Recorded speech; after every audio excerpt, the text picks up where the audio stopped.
세상에는 선인도 존재하고 악인도 존재합니다. 우리가 흔히 미디어에서 비춰지는 자연이라는 이미지는 속세에서 벗어나 산속에서 고독하게 사는 순박한 사람처럼 때때론 그려지곤 합니다. 그러나 자연인마다 어떤 이유로 자연인이 되었는지, 사람들의 눈을 피해 왜 자연에서 어울려 사는지 저마다 각자 사연은 다르죠. 일부는 큰 잘못을 하고 도피성으로 자연에 살아가는, 아니 숨어 사는 사람일 수도 있습니다. 만약 자연인이 선인이 아니고 인간 사회의 도덕과 다른 기준으로 살아가는 악인이라면 언제든 내면에 숨겨진 잔혹한 본성을 드러내기 마련입니다. 오늘의 이야기는 아리따운 한 여성이 절대 만나면 안 되는 관상을 가진 자연인을 만난 이야기입니다. 20대 중반의 은경 씨는 숨막히는 도시 생활에 지쳐 모든 것을 놓고 싶었습니다. 인간관계의 가면들, 끝없는 경쟁, 그리고 자신을 잃어버린 듯한 공허함, 그런 것들로부터 멀리 도망쳐 온전한 자신을 찾고 싶었습니다. 그러다가 텔레비전을 보던 중 우연히 인적이 드문 깊은 삶 속에서 살아가는 힐링 영상을 보았고, 문득 그곳이라면 모든 것을 잊고 평화로울 수 있을지도 모르겠다는 생각이 들었습니다. 아무런 준비 없이 작은 배낭 하나만 메고 지도에도 없는 길을 따라 산속 깊숙이 들어갔습니다. 며칠 동안 걷고 또 걸었을까, 세상의 소음이 완전히 끊어진 곳에서 아주 낡고 작은 오두막 한 채를 발견했습니다. 그리고 그곳에서 한 사람을 만났습니다. 그는 자신을 자연인이라고 소개했습니다. 첫인상은 순박함 그 자체였습니다. 햇볕에 그을린 얼굴, 거친 손, 그리고 사람을 볼 때마다 수줍게 웃는 미소는 그 어떤 경계심도 허물어뜨리기엔 충분했습니다. 그의 눈빛은 맑고 투명했지만 동시에 세상의 어떤 복잡한 감정도 담고 있지 않는 듯한 텅 비어 보였습니다. 도시 사람들에게는 낯선 꾸밈 없는 순수함이 그를 감싸고 있었습니다. 그는 낯선 방문객인 은경 씨를 경계하기는커녕 신기하다는 듯 바라보며 기꺼이 오두막 안으로 맞아주었습니다. 자연인은 은경 씨에게 이곳에서의 삶을 보여주었습니다. 아침이면 산새 소리에 눈을 뜨고 차가운 계곡물로 세수를 하고 직접 지은 밭에서 자라는 작물들을 정성껏 돌보았습니다. 그는 산의 모든 것을 알고 있는 듯 했습니다. 어떤 풀이 병을 낫게 하는지, 어떤 나무에 달콤한 열매가 열리는지, 어떤 짐승이 어디에 숨어 있는지. 그의 지식은 책에서 배운 것이 아니라 산에서 직접 몸으로 부딪히며 얻은 경험에서 우러나온 것이었습니다. 그의 삶은 철저히 자연의 흐름에 맞춰져 있었고 그 모습은 은경 씨에게 깊은 인상을 주었습니다. 자연인은 인간 사회에 대한 은경 씨의 이야기를 흥미롭게 들었습니다. 도시의 복잡한 관계, 규칙, 법, 그리고 사람들의 감정, 그런 것들을 그는 이해하지 못하는 듯 했습니다. 왜 다들 그렇게 화가 나 있어? 그냥 필요한 것을 얻고 해가 되는 것을 피하면 되잖아. 왜 그렇게 많은 말들이 필요해? 그냥 몸으로 보여주면 되잖아. 그의 질문들은 순수했지만 동시에 인간 사회의 근간을 이루는 도덕이나 윤리, 복잡한 감정에 대한 근본적인 이해가 없음을 보여주었습니다. 그의 세계는 단순했습니다. 생존, 강자의 지배, 자연의 순환. 그는 그것을 당연하게 받아들였습니다. 은경 씨는 그의 순수함에 매료되었습니다. 도시에서는 찾아볼 수 없는 날 것 그대로의 투명함. 그는 꾸밈이 없었고 자신의 감정이나 생각을 솔직하게 표현했습니다. 자연과 하나 되어 살아가는 그의 모습은 은경 씨에게 깊은 평화와 안정을 주었고, 은경 씨는 잠시 이곳에 머물며 모든 것을 잊고 싶다는 생각을 했습니다. 시간이 지날수록 은경 씨는 자연인에게서 미묘한 불편함을 느끼기 시작했습니다. 낮 동안의 순박하고 해맑은 모습 뒤에 밤이 되면 언뜻 비치는 다른 분위기 때문이었습니다. 그의 눈빛이 가끔 차갑게 변할 때도 있었고 그의 행동에 예측 불가능한 잔혹함이 묻어나올 때도 있었습니다.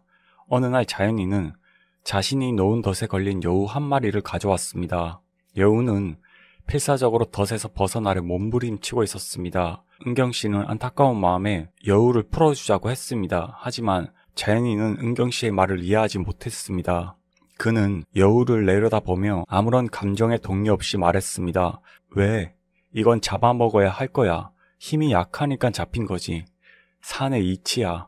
그의 목소리는 담담했고 그의 행동에는 망설임이 없었습니다. 그는 능숙하게 예우를 처리했고 그 과정을 지켜보는 은경씨의 얼굴에서 공포와 혐오감을 읽었지만 그의 표정은 여전히 순박했습니다.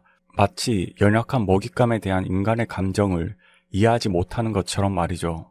자연이는 자신의 영역에 대한 강한 집착을 보였습니다. 그는 오두막 주변뿐만 아니라 이 산 전체가 자신의 영역이라고 말했습니다. 그리고 이 영역에 들어온 모든 존재는 자신의 법칙을 따라야 한다고 했습니다. 그의 법칙은 간단했습니다. 강한 것이 살아남고 약한 것은 도태된다. 필요한 것은 취하고 해가 되는 것은 제거한다. 인간 사회의 법이나 도덕, 윤리 같은 것은 그의 영역에선 아무런 의미가 없었습니다. 그는 그것을 자연의 섭리라고 불렸지만 은경 씨에게는 그것이 원시적이고 잔혹한 지배욕으로 느껴졌습니다. 그는 모든 것을 소유하고 통제하려는 본능적인 욕구를 가지고 있었습니다. 가장 불안했던 순간은 밤이었습니다. 자연이는 은경 씨가 잠든 사이에 그녀를 물끄러미 바라보곤 했습니다. 그의 눈빛은 낮 동안의 순수함과는 거리가 멀었습니다.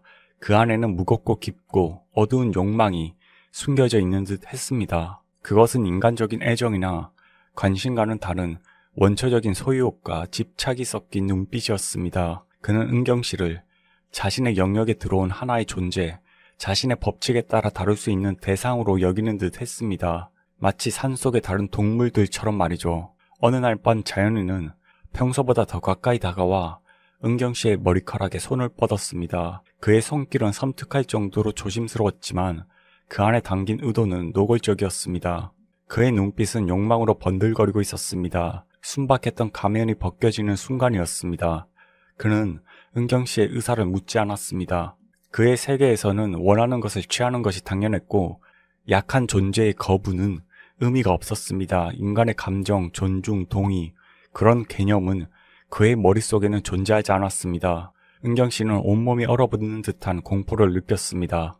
순박할 줄 알았던 자연인이 한순간에 가장 무서운 포식자로 변한 것입니다. 그의 순수함은 인간의 도덕을 몰랐기 때문이 아니라 도덕이라는 개념 자체를 이해하지 못하는 다른 차원의 그것이었습니다. 그리고 그 차이가 은경 씨에게는 끔찍한 위협으로 이제는 다가왔습니다. 은경 씨는 심장이 멎을 것 같은 공포 속에서 자연인의 손길을 피하며 몸을 일으켰습니다. 자연인은 은경 씨의 반응에 잠시 당황한 듯 했지만 이내 그의 얼굴에는 순수함 대신 기묘한 흥미와 함께 사냥감을 추격하는 짐승의 눈빛이 떠올랐습니다.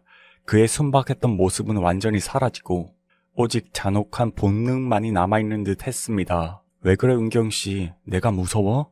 자연인의 목소리는 나긋했지만 그 안에는 이해할 수 없는 존재에 대한 짜증이 섞여 있었습니다. 그는 여전히 은경 씨의 공포와 거부를 이해하지 못하는 듯 했습니다. 그에게는 그저 자신이 원하는 것을 취하려는 지극히 자연스러운 행동이었을 뿐입니다. 집에 갈래요. 보내주세요. 은경 씨는 떨리는 목소리로 외쳤습니다.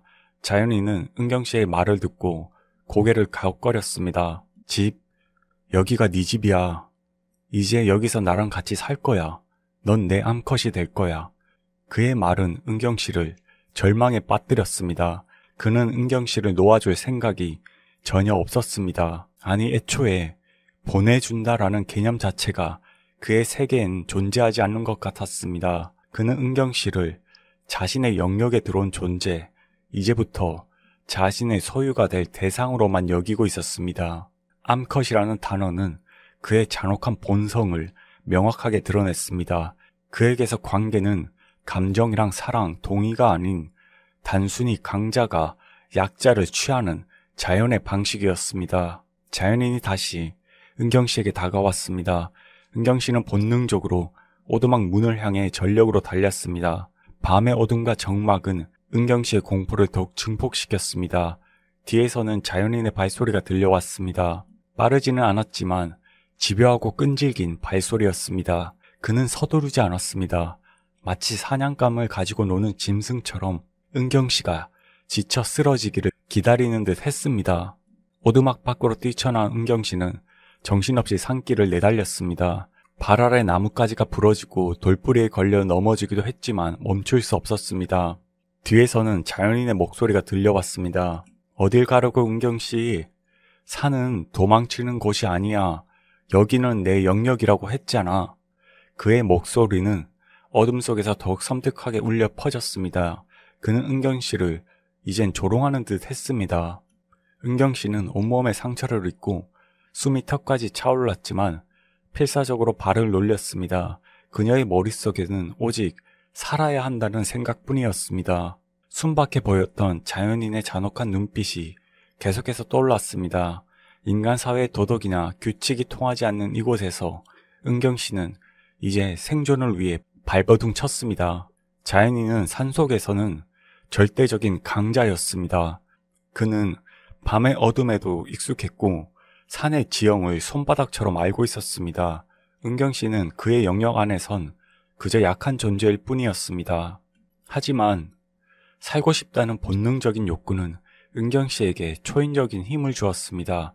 숲을 헤치고 바위를 넘고 좁은 길을 기어오르며 은경씨는 필사적으로 도망쳤습니다. 자연인의 발소리는 때로는 멀어지는 듯 하다가도 어느새 다시 가까워졌습니다. 마치 그는 은경씨의 움직임을 예측하고 길을 가로막는 듯 했습니다.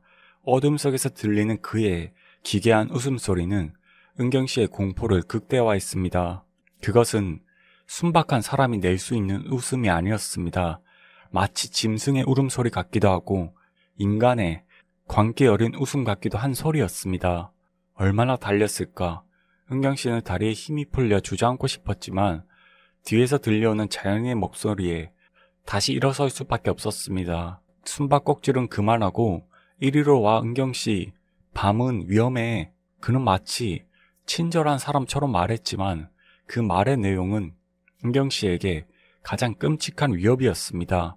밤은 위험해라는 말은 그 자신이야말로 가장 큰 위험이라는 것을 상기시켜 주었습니다. 은경씨는 어둠 속에서 방향 감각을 잃고 헤매기 시작했습니다. 산은 너무 넓었고 출구는 보이지 않았습니다. 자연인은 그녀를 쫓는 동시에 그녀를 더욱 깊은 산속으로 몰아넣는 듯 했습니다. 그는 은경씨가 자신의 영역 밖으로 벗어나는 것을 허용하지 않으려는 것 같았습니다. 은경씨는 온몸에 상처를 입고 지쳐갔습니다. 더 이상 달릴 힘도 숨을 쉴 힘도 남아있지 않은 것 같았습니다. 그때 멀리 희미한 불빛 하나가 눈에 들어왔습니다. 사람의 불빛이었습니다. 마을일까 아니면 산속 다른 오두막일까? 희미한 희망이 은경씨의 마음에 피어올랐습니다.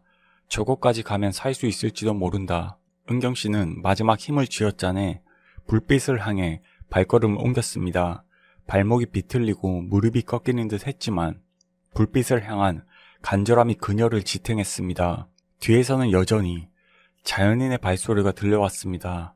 하지만 이제 그의 발소리는 조금은 빨라진 듯 했습니다. 본능적으로 은경씨가 자신의 영역 밖으로 벗어나려 한다는 것을 감지한 자연인이 추격을 서두르는 것 같았습니다. 불빛은 생각보다 가까워지지 않았습니다. 산길은 너무 험했고 산의 어둠은 불빛을 삼키려는 듯 짙었습니다. 점차 은경씨는 불빛을 놓칠까 불안했습니다. 그때 자연인의 목소리가 더욱 가까이에서 들려왔습니다. 어딜 가 은경씨? 저긴 네가 살 곳이 아니야. 너는 여기 있어야 해. 내 암컷이니까. 그의 목소리는 더 이상 순박하지 않았습니다. 그 안에는 강한 소유욕과 함께 은경씨를 자신의 영역에서 벗어나게 두지 않겠다는 단호함이 느껴졌습니다. 그리고 다시 한번 내 암컷이라는 말이 은경씨의 심장을 찌르는 듯 했습니다. 은경씨는 뒤돌아보지 않고 필사적으로 달렸습니다. 불빛, 그것만이 은경씨에게 남은 유일한 희망이었습니다. 하지만 바로 그때 은경씨의 발이 무언가에 걸려 크게 넘어졌습니다.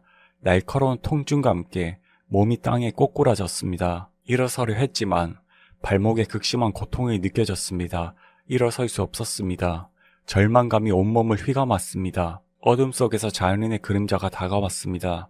그의 눈빛은 어둠 속에서도 섬뜩하게 빛나고 있었습니다. 그는 쓰러진 은경씨를 내려다보며 천천히 입을 열었습니다. 괜찮아 은경씨. 도망칠 필요 없어. 내가 말했잖아. 여기는 네 집이라고. 너는 내 암컷이고 그의 목소리는 차분했지만 그 안에 담긴 의미는 끔찍했습니다.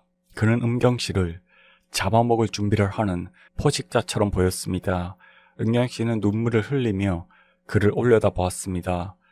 순박해 보였던 얼굴은 이제 가장 무서운 괴물의 얼굴이었습니다. 인간 사회의 도덕도 법도 윤리도 통하지 않는 곳에서 은경씨는 자연인의 잔혹한 본능 앞에 완전히 무력했습니다. 불빛은 여전히 멀리서 희미하게 빛나고 있었지만 은경씨에게는 더 이상 닿을 수 없는 희망처럼 느껴졌습니다. 자연인이 은경씨의 바로 앞에 섰습니다. 그의 눈빛은 어둠 속에서도 섬뜩하게 빛나고 있었습니다.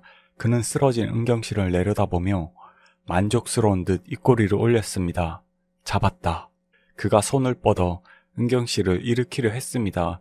그 순간 은경씨의 머릿속에서 자연인이 했던 말이 떠올랐습니다. 산의 법칙, 약한 것은 도태되고 강한 것만이 살아남는다. 그의 법칙은 인간사의 도덕과는 달랐지만 그의 세계에서는 절대적이었습니다. 그리고 은경씨는 약한 존재로서 그의 법칙에 따라 다루어지고 있었습니다. 하지만 은경씨는 약하지 않았습니다. 비록 몸은 상처투성이었지만 그녀에게는 인간에게만 있는 지혜와 의지가 있었습니다. 순수한 본능만으로 살아가는 자연인과는 다른 복잡하고 예측 불가능한 인간의 지혜. 자연인이 은경씨의 팔을 잡으려 손을 뻗는 순간 은경씨는 온 힘을 다해 그의 눈을 향해 흙과 나뭇잎을 뿌렸습니다. 갑작스러운 반격에 자연인은 당황하며 눈을 감고 뒷걸음질 쳤습니다. 그가 고통스러운 신음을 내뱉었습니다. 어둠 속에서 그의 시야가 잠시라도 가려진다면 그것이 은경씨에게 유일한 기회였습니다. 은경씨는 발목의 고통을 무시하고 다시 일어섰습니다. 자연인이 눈을 비비는 사이 그녀는 전력으로 달렸습니다. 방향 감각은 없었지만 오직 멀리 희미하게 보이는 불빛만을 향해 본능적으로 안전한 곳을 향해 달렸습니다. 자연인은 금방 정신을 차리고 다시 뒤쫓아왔습니다. 그의 발소리는 이전보다 더 빠르고 거칠었습니다. 그는 분노했습니다. 약하다고 여겼던 먹잇감이 자신에게 저항했을 뿐만 아니라 자신의 눈을 공격했기 때문입니다. 그의 세계에서는 있을 수 없는 일이었습니다. 은경씨는 산속 지형을 잘 알진 못했지만 자연인과 함께 산을 다니면서 어렴풋이 익힌 지형을 떠올렸습니다. 계곡 옆에 바위가 많고 길이 험한 곳이 있다는 것을 기억해냈습니다. 그곳이라면 자연인도 움직이기 쉽지 않을지도 모릅니다. 계곡 물소리가 들리는 쪽으로 방향을 틀었습니다. 바위가 많고 미끄러운 지형이 나타났습니다. 은경씨는 조심스럽게 바위 사이를 뛰어넘었고 미끄러운 입길을 피해 나아갔습니다. 발목 통증이 비명을 질렀지만 멈출 수 없었습니다. 뒤에서 자연인이 빠르게 다가왔습니다. 그는 이런 험한 지형에도 익숙했지만 은경씨가 예상하지 못한 곳으로 움직이자 잠시 주춤하는 듯 했습니다. 거기서 은경씨 자연인의 목소리에는 위협과 함께 당혹감이 섞여 있었습니다. 그의 법칙으로는 이해되지 않는 은경씨의 행동이었기 때문이었습니다. 약한 존재는 강한 존재의 명령에 따라야 하는데 은경씨는 따르지 않았습니다. 오히려 반격하고 도망쳤습니다. 그의 단순한 세계관에 균열이 생긴 것입니다. 은경씨는 계속해서 험한 지형을 이용했습니다. 좁은 바위 틈을 기어 들어가고 가파른 비탈길을 옆으로 내려갔습니다. 자연인은 그의 큰 몸집 때문에 좁은 바위 틈을 통과하기 어려워했고 익숙한 길에서 벗어난 은경씨를 쫓는데 꽤나 어려움을 겪었습니다. 인간의 지혜가 순수한 본능을 앞서는 순간이었습니다. 얼마나 더 갔을까? 험한 지형을 벗어나자 조금은 완만한 경사가 나타났습니다. 그리고 멀리 보이던 불빛이 이제는 조금 더 선명해 보였습니다. 희미한 희망이 더욱 강렬한 생존 의지로 바뀌었습니다. 은경씨는 마지막 힘을 쥐어짜내 불빛을 향해 전력으로 달렸습니다. 뒤에서는 자연인의 거친 숨소리와 함께 나뭇가지 꺾이는 소리가 들려왔습니다. 그는 여전히 은경씨를 쫓고 있었습니다. 그의 영역을 벗어나라는 존재를 절대 놓치지 않으려는 듯 했습니다. 그의 잔혹한 본능이 그를 움직였습니다. 하지만 은경씨는 이제는 거의 다 왔습니다. 멀리서 사람들의 목소리가 들려오는 듯 했습니다. 혹은 환청일 수도 있습니다. 하지만 희망의 끈을 놓을 수 없었습니다. 마지막 언덕을 넘자 희미한 불빛과 함께 작은 마을이 보였습니다. 몇 채의 집에서 불이 켜져 있었습니다. 살았다. 은경씨는 눈물을 흘리며 마을을 향해 달려갔습니다. 뒤에서 자연인의 목소리가 들려왔습니다.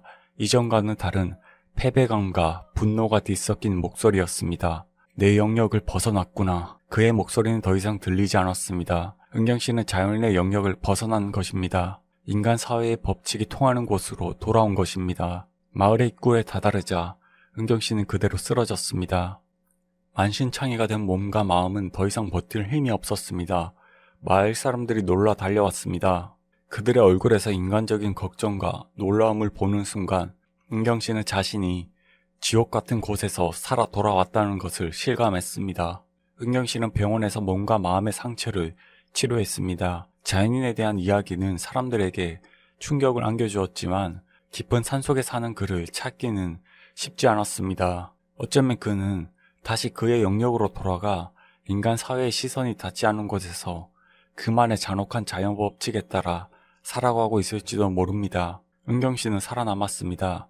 하지만 산속에서의 끔찍한 경험은 그녀의 마음에 깊은 상처로 남았습니다. 순박함이라는 가면 아래 숨겨진 잔혹함, 인간 사회의 도덕과는 전혀 다른 기준으로 살아가는 존재의 공포, 그것은 은경씨의 삶에서 영원히 지워지지 않는 흔적을 남겼습니다. 그녀는 더 이상 세상을 이전처럼 순수하게 바라볼 수 없었습니다.